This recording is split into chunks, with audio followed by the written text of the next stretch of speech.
I give you our Spartan ambassador and friend, Tom Izzo.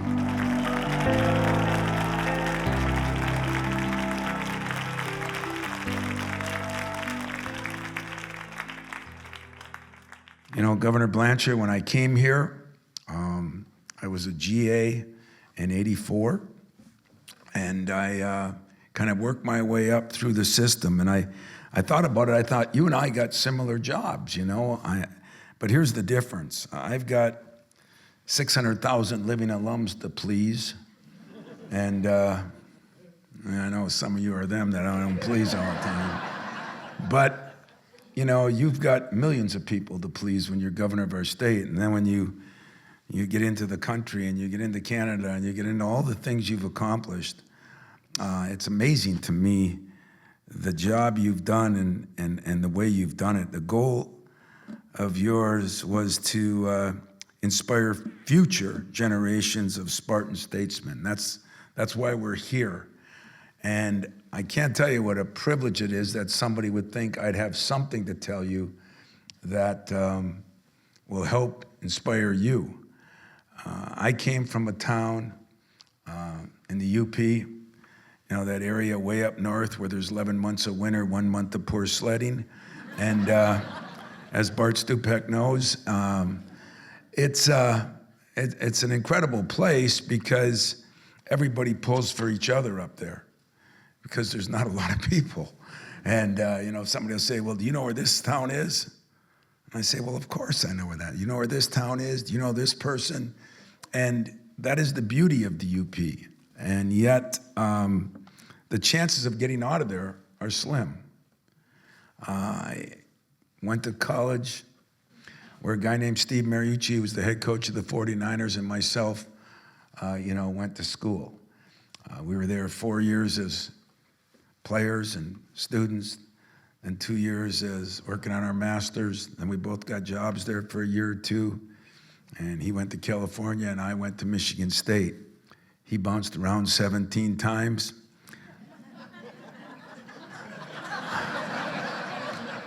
I told you, hired to be fired. But I never moved. I never moved. And what I learned from Mariucci and I sitting there and talking to this day is, you know, people ask me, why do you keep coaching? I mean, I got a million reasons. I got an institution that I do live, that I do love, and that means the world to me. And it means that to me, and that's what's the cool thing about it, an academic sort of award. The academic side means a lot to me. The athletic side means a lot to me. Everything here means a lot to me. I mean, when you raise your kids here, and now I got my first grandchild, it's 1 year old, and you're damn right she got a green and white bib when she was born, you know. You never start them too young, remember that. But Mariucci and I, we just kind of realized, we used to sit in our little trailer that we owned, seriously, and we talked about, think about this now, it was a few years ago, but if someday we can make $100,000. For you older people, it's not that funny. But we talked about, you know, where would we like to go? And up there, Notre Dame football, every Sunday we'd go to church and come back, and a replay of Notre Dame football was on. We didn't have a lot of channels in the UP, and so that was the only thing we could watch. And so we both dreamed of maybe someday being a coach at Notre Dame. And, you know, there was a time here after we won the national championship that I was offered a job at Notre Dame, and there was a time 2 years later that he was offered a football job at Notre Dame. And I realized that my Michigan State is a lot better than their Notre Dame. And so I looked at my job now. I want to win another national championship. I want to win more championships. But I want to, as Governor Blanchard said, you know, there's been some tough times. I mean, it wasn't smooth. You know, you win a national championship, you go to 5 or 6 Final Fours, everything should be smooth. And then all of a sudden, things aren't so smooth. And I'm just telling you that leaders lead. Leaders lead. Leaders don't complain, they lead. And my job now, I lived my dream. I want you to sit back for 30 seconds and think how many of you actually get to live your dream. Well, I did live mine. I am living mine. And now, more than a national championship, more than anything else I do, I get a chance to help college kids live their dream. And I think I got a roadmap on how they can do it. And that kind of says it all. And you talk about service to people. I mean, I seen some guys that came from different areas and now make a lot more money than I do. And I've seen some guys that were down and out and won national championships or was successful and then moved on into business and other things. I think we don't realize that our job as parents, as presidents, as governors, as Speaker of the House,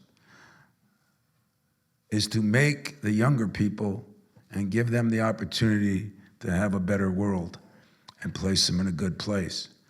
Now, with that, students, there's an obligation. As they say, my assistant coach is a military guy. See what I mean? I haven't used one damn bit of this speech, so my assistant played at the Naval Academy, you know, and he talks every day, you gotta have a sense of purpose. It's kind of a military term. You gotta have a sense of purpose when you get up in the morning. What is your sense of purpose? And I'm just telling you that for me, and that's why I'm honored to have this award, my sense of purpose is to help make other people better. Being a great coach, a great governor, a great president, a great student, what it's really about is to be a great coach, everybody's got the X's and O's. To be a great president, everybody's got an academic background. How about the weirdness of this? Our Speaker of the House played football here. Our governor was a statistician for his basketball team at, where were you at? Ferndale, yeah. But our president, as I went through the interview, how many presidents start out as a trainer for the Pittsburgh Steelers? You know? I know a lot of you academician people are nervous right now. But if you sprain your damn ankle going to class, he can tape that thing for you, so don't worry about it, all right? He'll get that thing solved and he'll get that thing straightened out. I went to a game with him in Pittsburgh this weekend, and he knew everybody there. It was really a lot of fun. So I want to close by saying this. Governor, thank you. And thank you for not forgetting where you came from. I think that's another thing I'd like to pass on to the students. You know, I come from Iron Mountain, Michigan. You know, it's a small little town. I went to Northern Michigan, small little place. My buddy Mariucci and I, we try to go back and help our high school. We try to go back and help our college. I'm going back to try to help my college this week.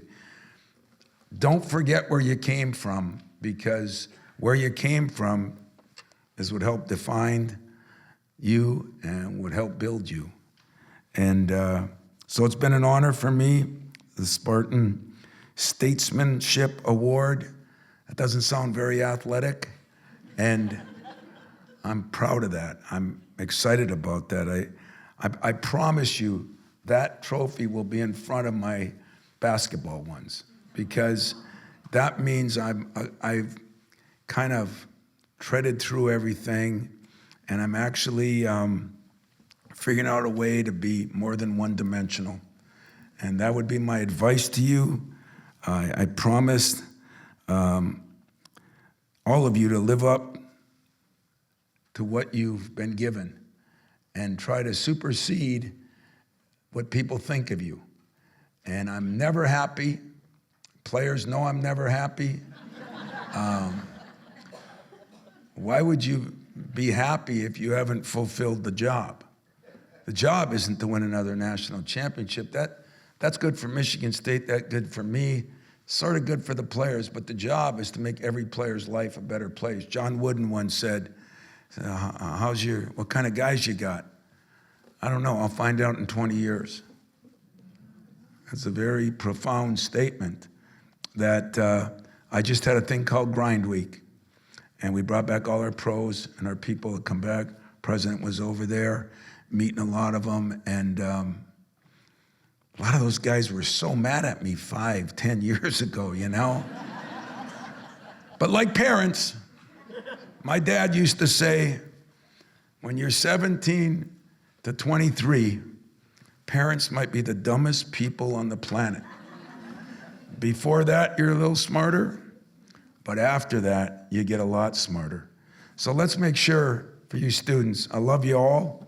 I appreciate it. You ever walk by Breslin, wave in there. My windows face you. My windows aren't one-way windows. Our president's out jogging. He's trying to interact with you. And I just want to say thank you for everything you've done. And we're going to have a little sit down now, Governor, and have a little fun. Thank you.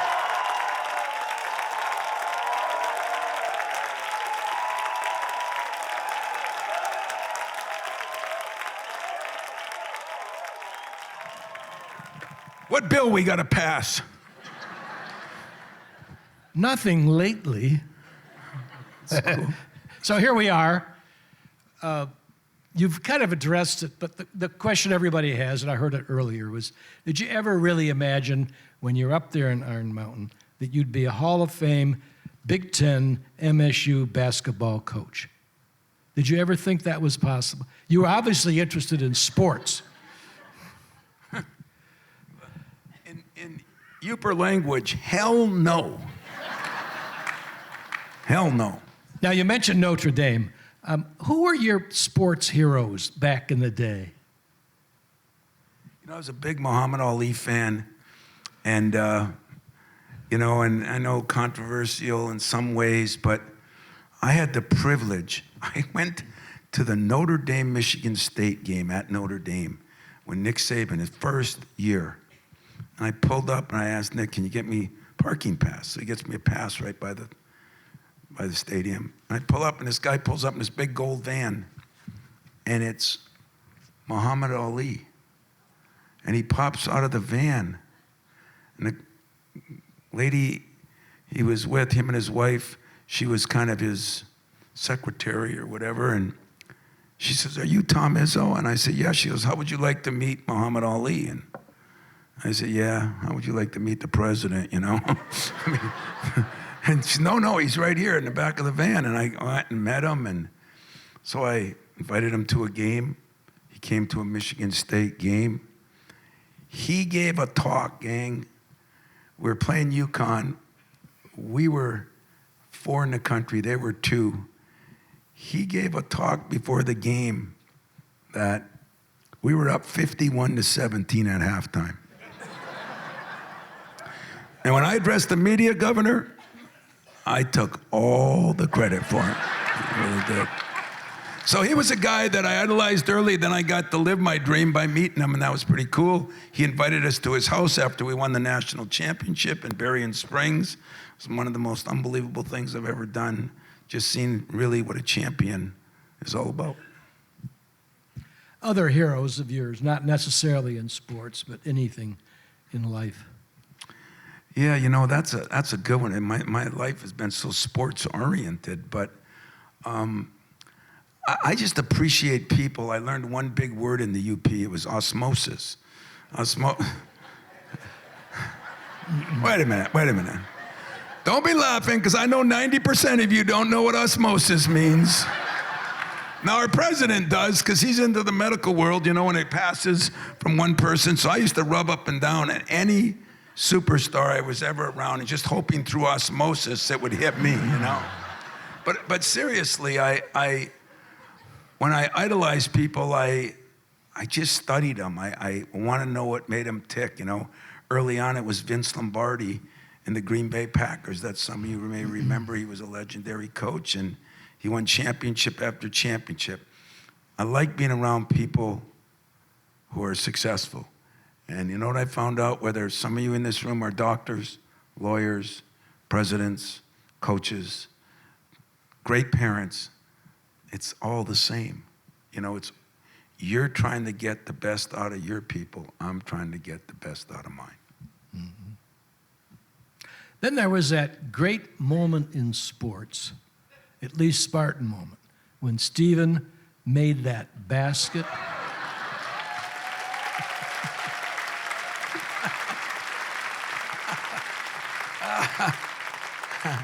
All right, so quick story on that. This is what we're here for, right, Governor? So my son, you know, we adopted my son the year we won the national championship.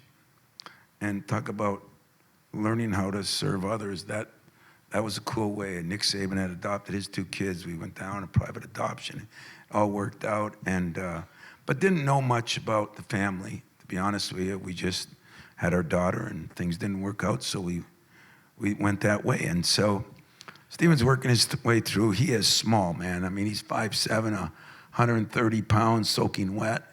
And so he comes up to me going into his senior year. He says, I don't think I'm going out for basketball. I said, why not? He says, well, he didn't play much last year. I said, join the gang, you know. But I said, well, that's okay, because I figure it's got to be hard to be a player. Your dad's the head coach here. I said, that's okay, but you're going to play something. What do you mean I'm going to play something? I said, I don't care if you go for the band. I don't care if you go for a play. I don't care if you play soccer. I don't care. You're going to be involved in a team and an organization, because I think it's very important moving forward on, you know, that you're part of something. And so he complained. He said, maybe I'll just go out for your team. And this at the kitchen table, right? And I started laughing. All you women are right. I slept in the doghouse that night. But I did start laughing. And my wife says, well, why are you doing? I said, I'm not letting a guy on my team that didn't even go out for his basketball in high school. I said, I'll tell you what, you make your team, I'll let you walk on. I figured he'd be a manager. So makes his team, goes on, graduates. We start lifting June 5th. He graduates them at the end of May, and he says, Dad, when we start lifting? I said, you really gonna do this? So I made him a promise. I said, okay, come on. First day, my big guys are lifting. Stephen's over there, you know, I think he was benching this mic, you know. and honest to God, everybody was pulling for him, and they were pushing him. Now he's over on the side throwing up in the basket. I'm proud as hell, man. I'm saying yes, you know. And so long story short, you know, it became part of the team. His first game, we played Kentucky in Madison Square Garden, and my son's out on the court going through warm-ups, and I'm saying, I called Mariucci after. I said, we played at Northern frickin' Michigan, and my son is out there at Michigan State in New York, you know. So it goes on, and my wife kept saying, why don't you play him a little more at the end of those games? And I said, hey, I got other guys I got to play, you know. I said, Judd would call Stephen a member of the 30-30-30 club. She says, what is the 30-30-30 club? Not real excited the way I said it, so she was not, you know.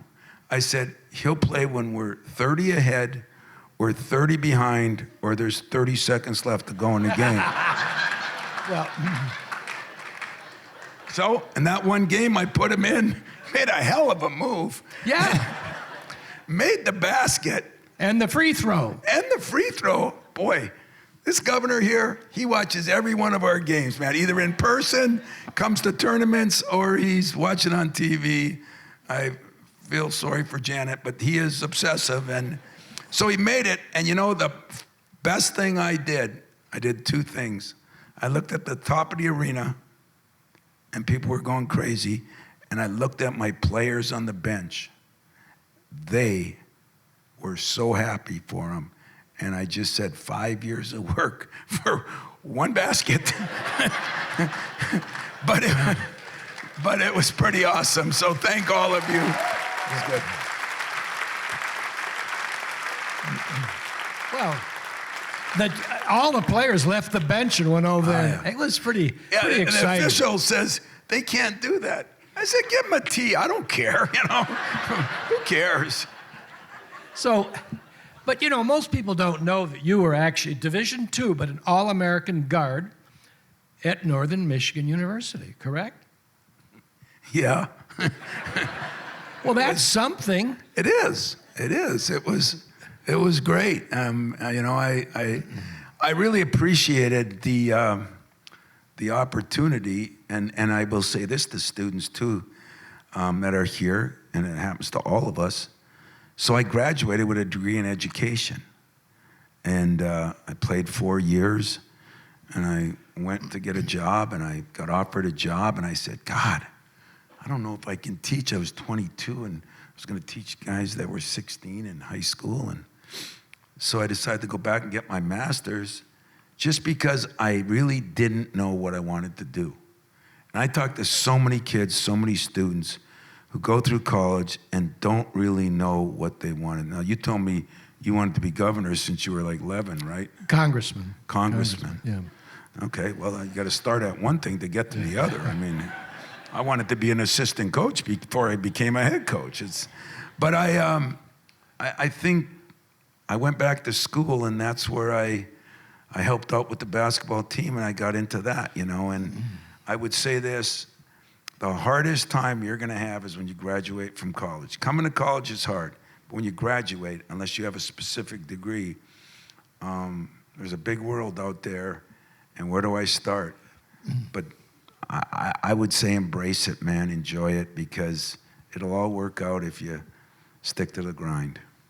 How'd you find your way down to East Lansing at Judd Heathcote? Yeah. I applied for a job. We were really good in Division II. My 3 years there, went to the NCAA tournament, first time in the history of the school, and we won. And I was applying for jobs, but I was so far up. I mean, we didn't have emails then, and I don't think the mail got downstate on some of the jobs I was applying to. Judd used to say, does it take 3 or 4 days to get up there, And so I one time I called him, I said, Coach, you got an opening, any chance? And Judd was great, He said no. And so the next year, I did the same thing. And he says, I'll tell you what, I'm going to be at this camp, I'll interview you. So it's like 2 days after my buddy Mariucci got married in California, and I was the best man in the wedding. So I was playing softball, and I broke my jaw right before the wedding. So I got wired to go there, and as Kevin knows, they tell you not to fly in case you get sick and you're wired shut, And so I talked them into giving me some wire cutters. So I flew out to the wedding. I flew back. My first live interview with Judd, I was wired shut. He ripped me on that till the day he died, he told me, seriously. And then the next year, George Perlis came here. You were governor. And George hired 4 guys from Northern Michigan. Ron Mason hired 1 in hockey. And so all those guys helped. They went over to Judd and said, you should hire this guy. So he told me I wasn't qualified enough for the assistant job. So I said, I'll take the GA job. I was 26 years old. Usually you're younger than that to be a GA. I said, I'll take the GA job. He says, you're overqualified for the GA job, doesn't pay any money. So I said, well, let me worry about that. And I took the GA job and started working my way up. And that was another hard thing for the women in this group here. I was 29. My mother was a nurse, 4-point student. She wanted me to be a teacher. She'd come down and say, when are you going to get a real job, and stuff like that. And I said, Mom, I just got to try it a little while longer. But you're not making any money. I know, but I'm trying to. When are you going to get married? I said, Mom, who the hell's going to be marrying me making $5,000 a year? I said, it ain't happening, And it was the truth. It didn't happen. So I got married a little later, too. But that was how I started. And then I went to the University of Tulsa for 6 weeks because I couldn't find a job. I finally found one there. Number one guy here left, Jed hired me back, and the rest is history. So I owe a lot to my mentor, just like the program we're doing tonight. You know, you had many opportunities to go pro, of course, and I'm glad you didn't. We're all glad you didn't. But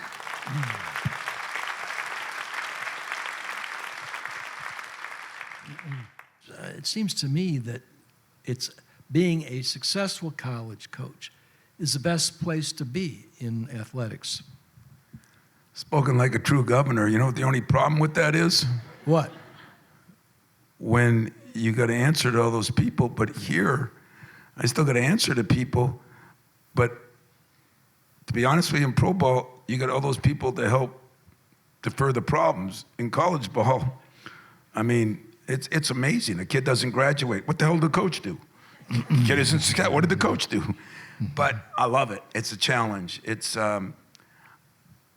I want everybody here to know that academics has been very, very, very important to me.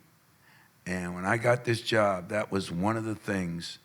Nick Saban and I were involved in the Smith Center, getting that thing going so that we could help our student athletes. And we have graduated an enormous percentage of our guys. I've even had a couple come back. I got Jaron Jackson now. He was only here 1 year, and when he came back for Grind Week, he's within a year of graduating. He's been taking online courses, and his mother said he's got to graduate from here. We have a brand here. We have a good brand here. We have a brand that each and every one of you should be proud of. We have our issues, as you said, but everybody has those issues. But if I told you the colleges I could have gone to, everybody thinks a lot of them are better than here. I wouldn't have left here for the world. It's just a place, it's a homey, feely place that we got the greatest campus. We've got, it's not a big commuter school. You know, you come here, it's real college.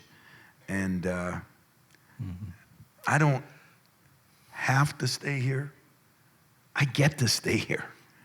Well, And that's pretty cool. I get to be here. They're allowing me to be here. And I mean that, Governor. I really mean that. we're thankful for that, for sure.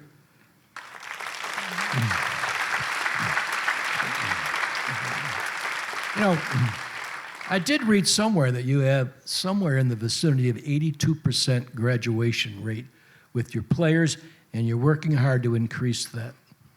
You know, that's true. It's 82%, but only 82. It's like 94% on kids that finish 4 years. So when a guy goes pro early, you know, sometimes it takes them a little longer to finish. So I can tell you this, we put a lot into it because do you know that 1%, 1.1 and 1.2% of college football or basketball players make it to the professional ranks? Yeah. But yet probably 85% think they're gonna. So their academics is important, and we hammer on that pretty good. But we have incredible people. We have profs, we have deans, we have the Smith Center, we have tutors, we have incredible opportunities for our guys to be successful, and we demand that they are. My friend Rick Cole, who's here, plays the accordion, and he wanted to remind me that you play the accordion. Now I hear you play the accordion backstage in a Broadway musical. What was that all about? You know, I'll be quick with the story because I don't want to get too long, but you know, the other area we have here, which I think is a little bigger than this one right next door, and we try to do something for cancer, and I wanted to be involved with Coaches versus Cancer, and so I had a committee, and they talked about, you know, we have a breakfast. I said, I don't want to have breakfast. We have a golf outing. I don't want to have a golf outing. And this is the beginning of the year, 2008, and I said, one of the ladies says, and I think Jimmy Ippolito's here, he was in the meeting, but one of the ladies said, well, we have the former coach, Gus Nackis, his son is a big-time producer out in Broadway in New York. Maybe we can have a play. I thought, what a nice thing that would be, you know, bring in some people, have a play. So as it went on, I started realizing they wanted me to be in the play. I didn't like that a lot, you know. So it was the year of all things, our president was probably at North Carolina then. It was 2009. And that was the year we made it to Detroit. And that was a big thing for my team, man. It was the battle cry playing Louisville, who was the #1 overall seed, down in Indianapolis. It wasn't for Michigan State just. That's from the auto industry and everything. We were playing for the entire state of Michigan.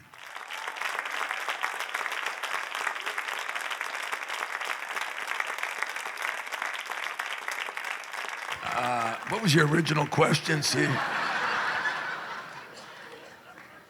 think I'm kidding? I mentioned the accordion, but Yeah. a Yeah. Broadway musical. So we're playing in the Final Four. We lose. We get to the championship game. We beat UConn, and we're playing North Carolina, and they really had a hell of a team. Yeah. And they beat us. And so I came home, and about 4 days later, my secretary comes up to me, and she says, "By the way, you have play practice." I mean, I damn near fired her. I said, "What the hell are you talking about, play practice?" She said, "No, you have play practice next Tuesday, 10 days before the show." And I started looking through the play sheet, and it was this thick. And as I looked through it, the name Izzo kept coming on. I had my lines. And in the next 10 days, I had to learn how to sing. I had to learn how to dance. I had to learn how to embarrass myself. I had to learn how to change from a golf outfit to a tuxedo in like 50 seconds in front of people. But I did perform here, and we packed the place, and we raised a ton of money. It was just one other thing we did for our community for cancer. And it was really cool, because as embarrassing as it was, now I'm serious, I wasn't very good, but as embarrassing as it was, we had like 7 pros from New York. I learned more about another venue of people that performed at a level. And when I was joking around with them behind stage before the game as they're watching all the people come in, and I was trying to joke with them because I was nervous as hell, to be very honest with you. And they were so focused in. And I said, "God, you know, there's only 3,000 people here. I just played in front of 80,000. But for those athletes, for those performers, it was unbelievable. So I learned a lot, Jim. And I did play the accordion in the play. And Jingle Bells I played. So any of you have your company have a Christmas thing, we are talking about docking everybody's pay, so send that to Kevin and I'll play for you. Switching subjects. All right, I'd like to ask. Thank God. I like to ask these questions of successful people. Do you have any time to read, or do you have any favorite books you recommend? All right, another thing for the students that are here. That is one thing that I don't have a lot of regrets on things I didn't do, because I tried to do what I was supposed to do. But becoming a better reader and reading more books and getting that knowledge, and I'm like Rodney Dangerfield. I watched the movie, the movie isn't as good, it's just not. And so I think that's one area that later on in life I have to really do a better job of. So that would be my advice to you. Read. It's knowledge, and it's incredible. You have to get up for these games year after year, week after week, twice a week during the season, basically. The pressure on you and the players, I really admire you being able to handle that. But I'm wondering, you must have some way of an exercise routine or something to let off steam and distract yourself momentarily from the task at hand? What is it you do? You know, like our president, I mean, if you're around campus, he's a jogger. I was a jogger. I ran a couple marathons. I ran a lot. I have an equipment man who ran a marathon in all 50 states, Dave Pruder. And so I'd run with him every game day in the cold, no matter where we were. And then about 6-7 years ago, you know, my hip from running on the cement. So then I bought a Peloton and I use that. So I do get a workout. I do that. I think that's another healthy thing that I wish I'd do a better job of. You know, you always make the excuse, I don't have time. And you think about it, what, you don't have time to live? Doesn't make a lot of sense, you know? So since this is advice to my favorite people, the students, keep working out, read a little bit more, and come to all the games, please, because I love you. Yeah. You always schedule all these tough games to start the season, and I hear the sports commentators going back and forth on whether that's good or bad. You toughen these guys up. Yeah, you know, I learned that real early in my career. My first year, ESPN, we were supposed to be on at least twice. Every Big Ten team was twice. And I was on once. And I said, the hell with that. I'm going to do some of my own scheduling in the non-conference just to get on TV more. Needed to get exposure for Michigan State for my basketball program. So John Chaney was the head coach at Temple. I didn't know him from Adam, but I put a thing out there, anybody, you know, willing to play a TV game, because our conference wouldn't do it, but I'd play a different conference. And, you know, like John Chaney calls me and he says, Tom, you're looking for a game? I said, yeah, but not with you. I swear to God I did. And he, you know what he said to me? He says, come on, man, let's play. And I said, man, I knew him when he was at Cheney State in Division II. And I said, Coach, I'm gonna be my second year, you know. I gotta win some games. And he says, no, come on, play me. He says, I'll come to your place first. So I said, okay. So he came to my place first. We got beat by 1. Next year we had to go there. I was starting to have a better team. We went there and had a 16-point lead and lost by 1 on a last-second shot by a guy named Pepe Sanchez. So I go in the locker room. I was mic'd that day by Steve Sable, Mr. President. Remember Steve Sable from NFL Films? Because they were doing a story on Mariucci, and I was mic'd. And I called Mariucci. I said, I'm going to kill you because I said some things that I shouldn't have said. Sorry, moms. But there were some things said, and he says, no, he won't do that to you. So they took up all the wires and everything. And I walked across, did my press conference. I go to my bus, and John Chaney comes walking out. I don't know the guy from Adam. And he said, Coach, let me talk to you for a minute. And he says, you know, I play a real tough schedule. What I found out later, he did, but he was in a bad conference. So I listened to him. But he says, can I talk to your 2 guys, Cleaves and Peterson? I said, sure. So he says, go get him for me. So I go get him out of the bus and bring him down. I said, I'll just wait in the bus. He said, no, I want you to listen to this. And he told him that my job is on the line because I'm a new coach, but I'm trying to do what's best for them to get them the exposure, to get this and that. And he said, no, you 2 screwed up because you had a 16-point lead. You should have beat us. Been a feather in his cap. Instead, he's got to go listen to all those poison pens in there writing stuff about him. And then he told him to get the hell out of there. We went 18-4 after that. And John Chaney, rest his soul, but I always said I scheduled because of John Chaney. He told me that the better people you play, the better you'll get in the long run, the more exposure you'll get. And so I listened to him. He mentored me. It worked pretty well. Worked pretty well.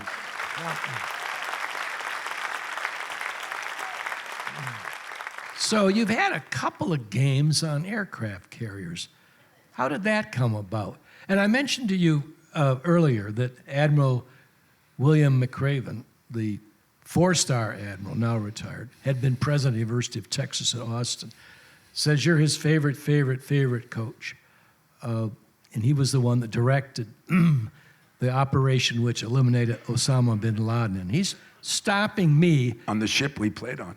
Is it? That's, yeah, all right, that, yeah. Well, he stopped me at the Spy Museum to tell me that because he heard I was a Spartan. He wanted me to tell him yeah. how much he admired me. Well, I appreciate that. And it was interesting because I went a thing for the soldiers called Hoops with the Troops. And there were 8 of us that went over to Camp Arifjan. It was over by Kuwait. And it was kind of an R&R place where soldiers met. There were 10,000 there that were fighting up in Baghdad, Afghanistan and everything. And we're going to have a basketball tournament. And so I was with their Tubby Smith, a couple of friends of mine. And so we coached these troops for 4 days. And never in my life was I more moved than walking out there. They gave us fatigues for the last game. And we felt like we weren't worthy of wearing them. And they taught us how to turn the corner, and it was unbelievable. 130 there every day I was there. Talked to the troops. I slept in the dorms with them, in the barracks with them. Stories, watched men and women come back from Baghdad late at night, watched them go, or early in the morning, watched them go up late at night. One road called Ambush Alley, and it was so mind-boggling to me. I landed in Washington, D.C. on the way back. At 10 o'clock at night, I was getting into Detroit. I was going to get in here about 2 in the morning. I called my staff. I said, have my team at my office at 3 o'clock. 3 o'clock a.m. Mm-hmm.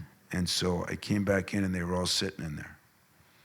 And I went off on them. I said, if anybody in this room ever complains again, and I showed them what we ate, and I showed them, and I told them some stories of what I witnessed. And I said to Mark Hollis, who was my AD then, we got to do something for the military. We got to do something. I wasn't in the military. I feel belittled.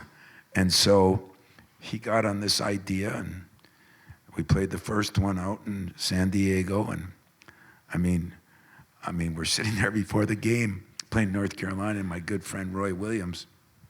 And all of a sudden, this plane goes over. We're in these locker rooms that were tents, and place is going crazy. And what's that? Well, President Obama had flown in for it, and him and Michelle were standing. They came into our locker room and took pictures with us before the game, and then they went to Roy, and Roy says, let's take one together. So we had both teams together. And they sat right across from us, and the national anthem played, and he wanted to come across, so he came across, and he stood by me. And I went to put my arm around him to say something.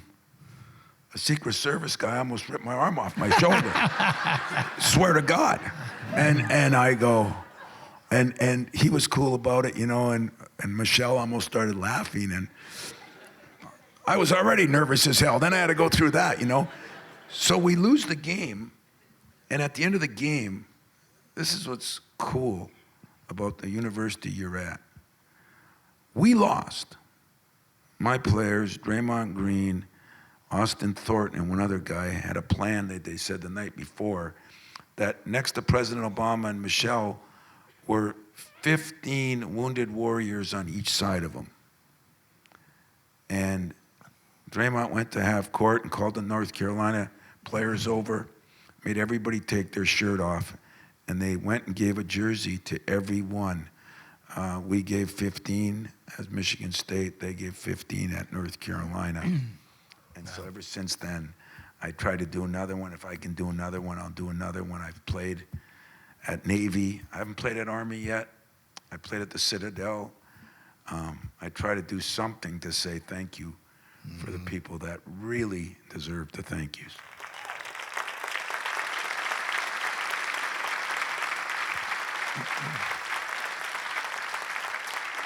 Oh, you came up with the idea a few years ago of taking your team overseas. Most recently, it was Spain. I think it's been Italy, Germany. What was behind that, and what's your favorite country? Well, I've done two things. I've taken our team to Italy as a trip, kind of educational, play a few games. But we played on an air base in Germany, and we were working on, right before COVID, we thought we had a game. I mean, this is the cool stuff you get to do here. It's so cool here. We were going to play the Spartans of Michigan State against the Trojans of USC in Greece. And it was going to be near the Parthenon underneath a tent. Oh, yeah. God, And, that would be great. and then COVID came, and so I don't know, maybe, Mr. Prez, we got a few more years in us. We can maybe do that. I think it would be unbelievable, but those kind of events are taking, what I love about going overseas, I'm not a big world traveler, but we have the greatest, 1-2 in the nation every year, hotel, restaurant management, our business school. It's unbelievable. And it doesn't matter where you go into a hotel. I always say, anybody in Michigan State work here? They go in the back room, there's always somebody. Usually I get an upgrade. It's a hell of a deal.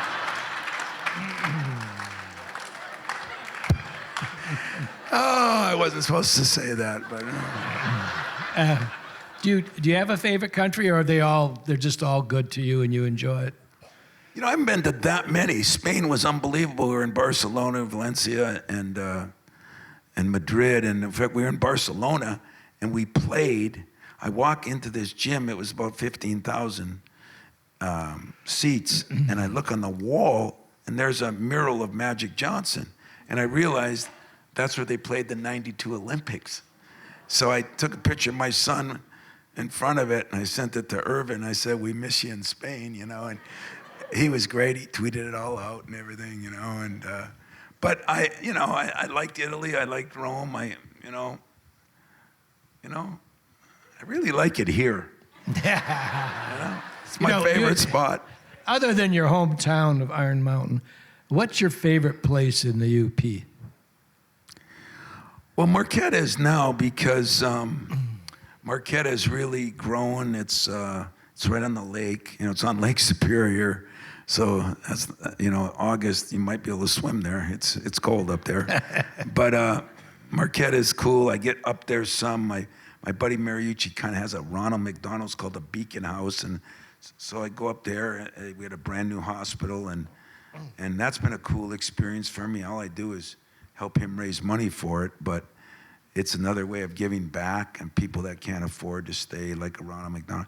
So I get up there every summer at least once for that. And that's been cool. So I'd say Marquette is. Hey. Anybody here? You mentioned COVID. First, I think you really need to follow up on the Trojans versus the Spartans in Greece. Yeah. President, I think, and I'd like to be invited, of course. So. Okay. Are you kidding? After that award, you're in. But COVID came in to us on 2020. I was at the game where we beat Ohio State to clinch the championship, Big Ten, on March 6th. I recall it well. The next day, we had an event for Joe Biden. I won't get into politics. The next day was the primary. But right in there, I thought you had the team that was absolutely going to be national champs. Your leader was Cassius Winston. It was a great group. I think they could have beat anybody on any given day. And so my question is, don't you agree with what I just said? That was a championship team. It really was. And, we started out a little slow that year. That was the year that Cassius lost his brother, who to suicide. And that was the night before our first game. And that kid taught me more. And you talk about some incredible people. I mean, our psychologists and psychiatrists, I mean, they came talk to me, to our team. The job they did here was unbelievable. And trying to help us get back, trying to help him, and it took him a while. I mean, I had more meetings with him and his mom and his dad, and so it just took him a while to get going, but boy, by the end, we were going, and you're right, we won the Big Ten championship at home. It was an unbelievable senior night, and ready to go, and this first game of the Big Ten tournament, we're practicing, getting ready to go down, and it got canceled, and you know, it's one of those games where, or one of those years where you just did have a feeling. And you got to be lucky to win a national champion. You got to be lucky to get to a Final Four. But, you know, it was the year that I think we could have got our ninth. Yeah. And felt bad. You know, you talk about a tough time. You know, the president called and said they canceled the rest of the season. And I had to tell those players that. And that was difficult. I mean, that was a tough deal. And a lot of tears in that meeting room, but it all worked out, and people moved on, and I think we could have won it. So as long as the governor, the former governor of the state of Michigan, says we could have won it, I'm going to say we could have won it, and we should hang an honorary flag just because of that reason.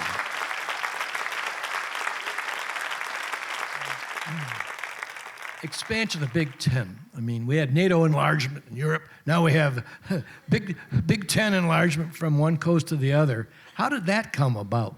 Do they ever consult the coaches? No. I mean, now we have to play UCLA every year, so you know, and we'll beat them. But yeah, we have to play UCLA, and I think we go to UCLA and USC this year. So once I got the schedule, the first thing I did was bought a surfboard and a pair of Speedos, and I'm ready for the trip, you know. So we're,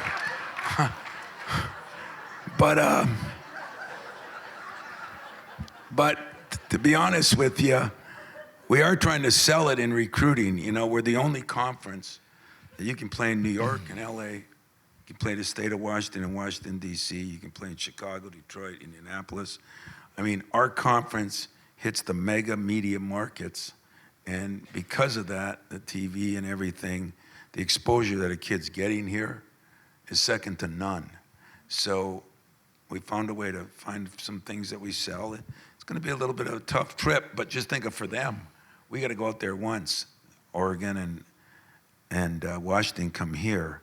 Those guys got to come this way a little bit more. So I don't know, you know, it's adjustments. You know, sometimes I wonder, but sometimes credible opportunities, especially for our guys, are going to play everybody all over the country, and not many conferences can say that. So we'll make it a positive. You know, it's interesting too, because I've known a lot of your players. Some of them never played much, but they pride themselves on being part of your team, your alumni, and they indicate that at least once a year you have all your former players back to your home and entertain them. Is that still continues? Well, the president was at our last one. It was 2 weeks ago, and next year we're going to have a blowout one. I've already talked to Magic, and we're going to try to get everybody that ever breathed basketball back. And I even talked to Ellen Heller. I think we should have it for a whole athletic. We have a cool thing here for the most part that you should all know. And you know, in this day and age where money and all the things are such a problem, we've had a chemistry and a camaraderie within our department. There's not jealousy between men's basketball and women's, or volleyball and this, or football and that. And that's pretty cool. Normally, that doesn't happen a lot. And so it's one of the things I'm really excited and proud of. And Adam has done such a good job with hockey, and I mean, we're all coming. I told Jonathan, him and I better get off our butts because they're chasing us. You know, I got a great gal, Stacy Slobotnik-Stoll is our golf coach. She is phenomenal. Okay, she is, and we've won 10 Big Ten championships, and she's won 8. And last year, a year ago, she was like 11 strokes up going into the last day to win her 9th. And like I always call her before, you know, hey, you're catching me, you know. And when she lost that, it was like the competition between us is really high, but the love between us is really great. And when I have a recruit, I try to take him over to the Gulf area. She has a recruit, she takes him over to my office. We have something special here that all schools don't have. And that's why I said appreciate where you're at, because we're going to get better here, Mr. Governor, because our president, our board, we got everybody, I think we're all on the same page. Our faculty is unbelievable. These are going to be the best days here. So whatever days I got left, I'm ending with a bang, because we're going to get some stuff done around here, and you students are going to be the catalyst for it. So, start grinding it, because those guys that come back, and if I could say that too, homecoming, it's a football thing. It's not really a football thing. Homecoming is important for all students. And our guys come back, and you can ask the president, there's never a better time when they come back. And they meet with our younger players. They tell them the pitfalls of pro ball and this and that. And so it's great. So we have it, it's great. Students, don't forget where you came from. You're going to close it up, but I'll close it up from my standpoint that thank you. I mean, you guys were all great here. I mean, thank you so much for an incredible award. It's heavy, too. I thought it's not from the dime store, I'll tell you that right now. This thing is heavy and solid, and thank you for what you did for our great state. Thank you what you continue to do. Thank you what you did for our university, what you continue to do. Saddle up, Spartans, because we're going somewhere. Tom Izzo.